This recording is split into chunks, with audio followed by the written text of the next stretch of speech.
नमस्कार दोस्तों, मेरा नाम कृष्ण मोहन है और मैं इंडियन एडमिनिस्ट्रेटिव सर्विस का अधिकारी हूँ, हरियाणा कैडर 1977 बैच का। मैं एडिशनल चीफ सेक्रेटरी के पद से रिटायर हुआ हूँ और मैं एक नेशनल ट्रेनर और फैसिलिटेटर हूँ एथिक्स के ऊपर। तो आज हम लोग एक चर्चा करने जा रहे हैं, एक बहुत ही रोचक केस स्टडी के बारे में। जैसा कि आप जानते हैं कि सरकार ने जीएस 4 पेपर एथिक्स, इंटीग्रिटी और एप्टीट्यूड का पेपर जो है वो सिविल सर्विसेज एग्जामिनेशन में इंट्रोड्यूस किया था और उसका मकसद था कि जो अधिकारी बनने में इच्छुक है, क्या उसके अंदर एथिक्स, इंटीग्रिटी और एप्टीट्यूड विद्यमान है या नहीं है, उसको टेस्ट करने के लिए इस पेपर का प्रावधान किया गया है। और इस पेपर के अंदर दो मुख्य भाग होते हैं, एक थियरी और दूसरा केस स्टडीज। तो उन्हीं इसी प्रकार की एक केस स्टडी के बारे में हम लोग आज चर्चा करने जा रहे हैं। तो केस स्टडी ये है, मीरा जो है एक सीईओ है एक मीडियम साइज मैन्युफैक्चरिंग कंपनी में। एक मैन्युफैक्चरिंग कंपनी है, मीरा उसकी सीईओ है और वो कंपनी जो है इस समय फाइनेंशियल डिफिकल्टीज के दौर से गुजर रही है। और क्यों? क्योंकि कंपटीशन बहुत बढ़ चुका है, प्रतिस्पर्धा बहुत बढ़ चुकी है और कॉस्ट जो है वो बढ़ते चले जा रहे हैं, तो खर्चे बढ़ते जा रहे हैं। तो इसलिए कंपनी का परफॉर्मेंस सुधार करने के लिए मीरा ने ये डिसाइड किया, फैसला लिया कि एक नया परफॉर्मेंस इवैल्यूएशन सिस्टम जो है वो कंपनी में लागू करेंगे। तो उस नए परफॉर्मेंस इवैल्यूएशन सिस्टम के कारण जो है, जो एम्प्लॉइज़ हैं उनकी सैलरीज़ और बोनस जो है, उनके परफॉर्मेंस से जो है रिलेट कर दिया गया। यानी कि उनको जो सैलरी और बोनस मिलेगा, वो उनके परफॉर्मेंस को देखने के बाद जो है, उस पर निश्चित किया जाएगा। अब मीरा एक्सपेक्ट करती है कि इस नए सिस्टम से एम्प्लॉयी जो है मोटिवेट भी होंगे और साथ ही साथ उनकी प्रोडक्टिविटी जो है वो भी बढ़ेगी, जिसके कारण कंपनी का परफॉर्मेंस अच्छा होगा। लेकिन बहुत से एम्प्लॉयज़ जो हैं, वो इससे खुश नहीं हैं। इस नए सिस्टम में जिसके बारे में मीरा इंट्रोड्यूस करना चाहती हैं, उससे खुश नहीं, उनको लगता है कि ये एक अनफेयर सिस्टम है और आर्बिट्रेरी सिस्टम है। तो उनका विश्वास है कि नया सिस्टम जो है, वो दो बहुत सारे फैक्टर्स को अंदर नहीं लेता है और जिसके कारण उनका परफॉर्मेंस अफेक्ट हो सकता है। जैसे कि अगर रिसोर्सेज ही नहीं अवेलेबल हो या मटेरियल की क्वालिटी खराब हो या प्रोडक्शन प्रोसेस में एफिशिएंसी ना हो, तो ये सारे जितने भी मुद्दे हैं, वो नया परफॉर्मेंस सिस्टम जो है, वो इनको जो है अपने अंदर नहीं रख रहा है, इन पर ध्यान नहीं दे रहा है। इसलिए उनको लगता था कि नया परफॉर्मेंस सिस्टम जो है, ये उचित नहीं है। इसका विरोध कर रहे थे। मीरा के ऊपर कुछ और दबाव भी थे। कुछ सीनियर मैनेजमेंट के लोग जो थे, मैनेजर्स थे, वो अपने सबॉर्डिनेट्स के लिए सिफ़ारिश करने लगे कि उनके जो अपने जो मुलाज़िम थे, वो चाहते थे कि उनको हायर बोनस और सैलरी मिले, चाहे उनका काम ठीक हो या ना हो। परफ़ॉर्मेंस का लेवल जो होना चाहिए वो ना भी हो, तो भी उनको लगता था कि हमारे नीचे चूँकि काम कर रहे हैं, तो उन्होंने सिफ़ारिश करना शुरू कर दिया कि इनको जो है आप हायर सैलरी और बोनस दे दीजिए। अब वो जो है मीरा को एक बड़ी एथिकल डायलेमा की स्थिति आ गई। वो 2 पार्टों के बीच में फँस गई। एक तरफ तो वो सिस्टम इम्प्रूव करना चाहती है और दूसरी तरफ एम्प्लॉइज़ की तरफ से भी जो है दुविधा है। एम्प्लॉइज़ उसको नहीं लागू करना चाहते और साथ में उसके नीचे जो अधीनस्थ अधिकारी हैं, वो अपने-अपने कर्मचारियों के लिए सिफ़ारिशें कर रहे हैं। तो उसके लिए एक बहुत ही अ, असमंजस की स्थिति हो गई, एथिकल डायलेमा हो गई, दुविधा की स्थिति हो गई कि एक तरफ परफ़ॉर्मेंस बेहतर होना चाहिए और दूसरी तरफ ट्रांसपेरेंसी भी और फेयरनेस भी उसको रखनी है। अब देखा जाए तो इसके अंदर स्टेक होल्डर्स कौन से हैं? तो स्टेक होल्डर्स क्या-क्या हैं इस केस स्टडी में और क्या-क्या एथिकल इश्यूज़ हैं?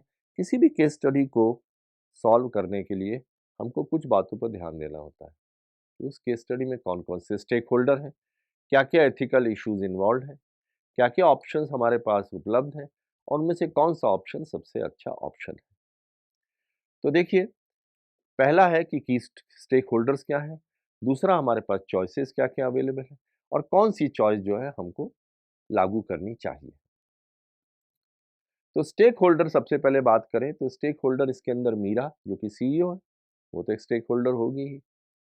दूसरे एम्प्लॉइज़ हैं, तीसरे सीनियर मैनेजर्स हैं जो दबाव डाल रहे हैं, चौथे शेयर होल्डर्स हैं उस कंपनी के जो कि प्रॉफिट चाहते हैं और पाँचवाँ जो है कस्टमर है, जो कंपनी अपने प्रोडक्ट्स बेचती है तो उसके कस्टमर जो है वो भी शेयर होल्डर, स्टेक होल्डर में आ जाते हैं।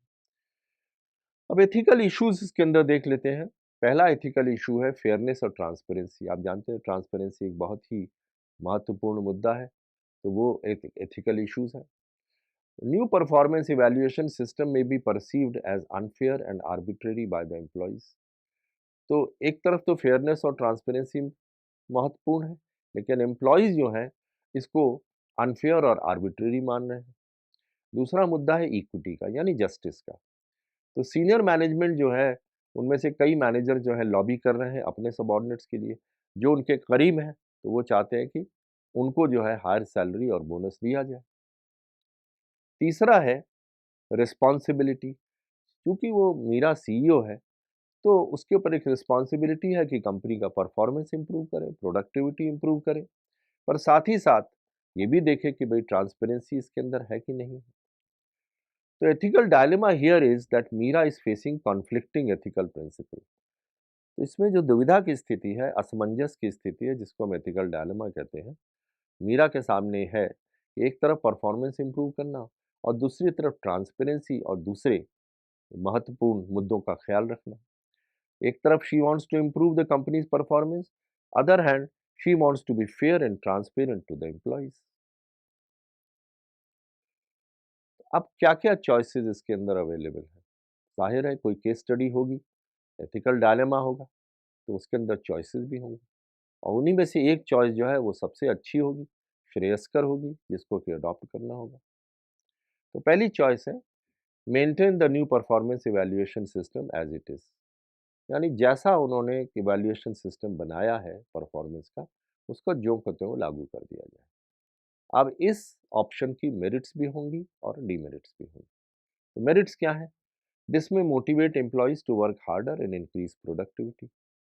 इसके कारण जो है एम्प्लॉइज मोटिवेटेड होंगे और प्रोडक्टिविटी कंपनी की बढ़ेगी। सिस्टम में provide a clear measure of individual performance. तो हर एक को अपना अपना परफॉर्मेंस इंप्रूव करने के लिए एक मोटिवेशन मिलेगा कि भाई ज़्यादा अच्छा अपना परफॉर्मेंस करें। ये इसकी मेरिट्स में आएंगे। डीमेरिट्स में क्या आएंगे? सिस्टम को आर्बिट्रेरी और अनफेयर जो है वो एम्प्लॉयज़ मान रहे हैं कि डीमेरिट्स ये हैं कि इसमें पूरा ट्रस्ट नहीं है एम्प्लॉयज़ का। एम्प्लॉयज़ इसको लागू करना नहीं चाहते। उनको लगता है कि ये अनफेयर है और अनरियलिस्टिक है, आर्बिट्रेरी है। It may not take into account external factors that may affect employees performance. तो जो एक्सटर्नल फैक्टर्स हैं, उसके अंदर वो जो है, वो कह रहे हैं लागू नहीं हो रहा है। एक्सटर्नल फैक्टर्स को लागू किए बगैर परफॉर्मेंस इवैल्यूएशन सिस्टम एम्प्लॉइज़ को लगता है ये न्यायोचित नहीं है और बहुत सारे एक्सटर्नल फैक्टर हैं। तो उनको लगता है कि अगर कोई कर्मचारी के ऊपर कुछ ऐसी परिस्थितियाँ हैं कि उसका मटेरियल की क्वालिटी अच्छी नहीं है, तो वो चाहे कितनी मेहनत कर ले, परफॉर्मेंस तो नहीं होगा उसका। तो उनको लगता है कि ये मेथड जो है आर्बिट्रेरी है। दूसरा है choice modify the new performance evaluation system to take into account external factor. दूसरा विकल्प ये है कि जो सिस्टम लागू करना चाहती है मीरा, उसमें कुछ तब्दीली की जाए और एक्सटर्नल फैक्टर्स को भी उसके अंदर डाल दिया जाए और तब एक नया परफॉर्मेंस सिस्टम बनाया जाए। उसकी मेरिट्स क्या है? जिसमें address the employees concerns about fairness and transparency. तो ये अगर करेंगे तो एम्प्लॉइज़ को जो मन में शक है, गुंजाइश है, उस शक को दूर करने का एक अवसर मिलेगा। फेयरनेस होगी, ट्रांसपेरेंसी होगी। इट में provide a more accurate measure of employees performance. तो जब हम एक्सटर्नल फैक्टर्स को साथ में रख लेंगे, तो एम्प्लॉयज़ का परफॉर्मेंस ज़्यादा बेहतर रूप से आंका जा सकेगा। तो वो एम्प्लॉयज़ के भी मन में जो शंका है, शुबा है, उसको भी दूर करने में सहायक सिद्ध होगा। अब डीमेरिट्स देख लीजिए। It may be difficult to quantify and account for external factor. It may lead to disagreement and disputes how to account. अब कहने को तो कर दिया कि एक्सटर्नल फैक्टर्स के अंदर लागू कर दिए जाएँ, लेकिन एक्सटर्नल फैक्टर जो हैं, कई बार उनको क्वांटिफ़ाई आँकना बड़ा मुश्किल हो जाता है और उसके ऊपर भी अलग-अलग लोगों की अलग-अलग विचारधारा होगी। कुछ लोग एक्सटर्नल फैक्टर्स को किसी और रूप में आँकना चाहेंगे, कुछ लोग किसी और रूप में। तो जब दोनों के बीच में सामंजस्य नहीं स्थापित हो पाएगा, तो और मुश्किलें जो हैं, बढ़ने की संभावना है। तीसरा ऑप्शन ये है, abandon the new performance evaluation system. यानी कि जो ये इवैल्यूएशन सिस्टम करने की कोशिश कर रही है मीरा, उसको समाप्त कर दिया जाए, उसको ना लागू किया जाए। ये भी एक विकल्प है। अब इसके मेरिट ये हैं, इससे जो एम्प्लॉइज़ के कंसर्न्स हैं, फेयरनेस और ट्रांसपेरेंसी के बारे में, वो सारे के सारे दूर हो जाएँगे, उनको किसी प्रकार का शक व शुबा नहीं रहेगा और इसके कारण एक ज़्यादा अच्छी टीम जो है बन पाएगी, क्योंकि एम्प्लॉइज़ को जब जिन बातों से शक है, जिन बातों पर उनको विचार लगता है कि भई ये सिस्टम उनके लिए उचित नहीं है, तो ज़ाहिर अगर सिस्टम ही खत्म कर दिया गया, तो उनको इस प्रकार की कोई दुविधा नहीं रहेगी और अच्छा वर्क एनवायरनमेंट बनेगा। डीमेरिट्स ये हैं कि it may be difficult to measure individual performance and reward high performing employees and it may not provide fulfilment motivation for employees to work harder. तो अब जब परफॉर्मेंस इवैल्यूएशन सिस्टम को ख़त्म ही कर देंगे, तो जो हमारा मकसद था कि जो लोगों को मोटिवेट करें, एनकरेज करें कि आप ज़्यादा से ज़्यादा परफॉर्मेंस करें ताकि प्रोडक्टिविटी बढ़े, अब वो तो चीज़ ख़त्म ही हो जाएगी। तो जहाँ पहले थे वहीं के वहीं हम रह जाएँगे और जो मकसद था कि भई जिस प्रकार से लॉसेस में जा रही थी, खर्चे बढ़ते जा रहे थे, परफॉर्मेंस नहीं इम्प्रूव हो रहा था, प्रोडक्टिविटी नहीं बढ़ रही थी, तो उसको बढ़ाने के लिए ही तो ये लागू करने का विचार था। तो ज़ाहिर है कि अगर तीसरा विकल्प किया जाएगा तो उसकी डीमेरिट ये है कि वो चीज़ तो हम नहीं कर पाएगी। अब तो इसके अंदर अब देखिए क्या है, एक बार फिर वापस जाके देखते हैं। देखिए, 1 सेकंड। हम लोगों ने ये 3 चॉइस करी थी, इसमें से कौन-सी चॉइस जो है बेहतर रहेगी? तो अब देखिए, Meera should modify the new performance evaluation system to take into account external factor. तो कौन-सा ऑप्शन बेहतर है? नंबर 2 बेहतर। फिर से एक बार देखिए नंबर 2 ऑप्शन। नंबर 2 है modify the new performance evaluation system taking into account the external factors. ताकि दोनों चीज़ें पूरी हो सके। एक तरफ तो मीरा का जो मकसद है, वो भी पूरा हो जाए, साथ में एम्प्लॉइज़ के जो कंसर्न्स हैं, वो भी पूरे हो जाएँ। तो देखिए, Mira should modify the new performance evaluation system to take into account external factor. This option addresses the employee's concern. तो मीरा को मॉडिफाई करना चाहिए, एक्सटर्नल फैक्टर्स को उसके अंदर डालना चाहिए ताकि ये सिस्टम ज़्यादा ट्रांसपेरेंट हो सके और ज़्यादा एक्सेप्टेबल हो। तो इसके कारण जो है एम्प्लॉइज़ का परफॉर्मेंस ज़्यादा अच्छी तरह से आंका जा सकेगा।